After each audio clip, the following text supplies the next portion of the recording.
ఒక అన్న గురించి అన్న ప్రభు అని పేరు పడ్డాడు. ఆయన పేరు ఏంటంటే కాజ్ఞాన దాస్. చంద్రపూడిలో ఉండేవాడు.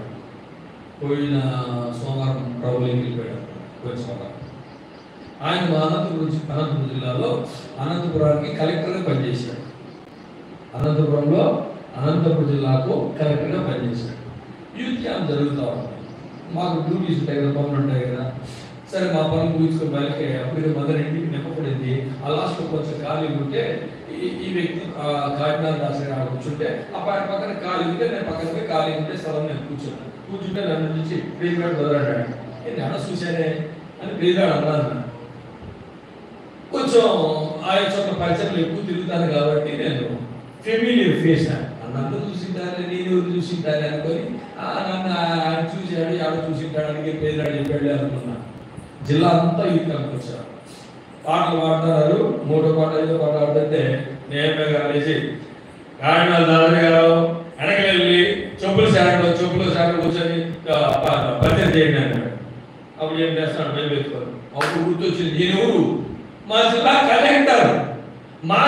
కలెక్టర్ మా చెప్పులు తీసుకొని చెప్పుల స్టాండ్లో భద్రపరిచి మళ్ళా చెప్పులు టోకెన్ ఇస్తే కుడి చేతి ఇస్తాడు, ఎవరి చేత కాదు ఇస్తాడు.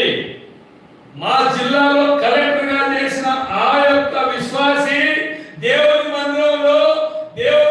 మందిరంలో నిరుపేదలు, దరిద్రులు, దేనికి తరుగాని వారి యొక్క చెప్పులు కుడి చేతిలో తీసుకొని ఇస్తున్నాడంటే ఎంత తగ్గించుకుంది నిజంగా. కొంతమంది వస్తారు చెప్పులు, ఆయన చెప్పులు సైడ్ పోతే చూద్దాం అని చెప్పి నేను వెనకాల కూర్చున్నాను. ప్రజలు వస్తారు, సార్ అంటారు. కలెక్టర్ ఆఫీస్లో పనిచేసే వాళ్ళు వచ్చారు, సార్ అంటారు. ఇది దేవుని ఇల్లు, ఇది నా తండ్రి ఇల్లు. ఈ తండ్రి ఇంట్లో ఏ పని చేసినా నాకు కావాల్సిన వాళ్ళనే. నువ్వు చేయగలవు అట్లా. మన కలెక్టర్ ఆఫీస్లో అటెండర్ ఉద్యోగం ఉంటే సార్, కలెక్టర్ ఉద్యోగం అవసరం లేదు.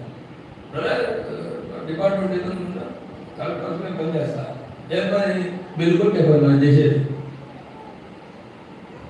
అటెండర్ పని మనం చేసేది. కానీ ఎంత పంపిస్తాము? తగ్గించుకునే స్వభావం లేదు. బైబిల్ రాయబడింది, మీరు ఒకరినొకరు తగ్గించుకోవాలా. మీరు ఒకరి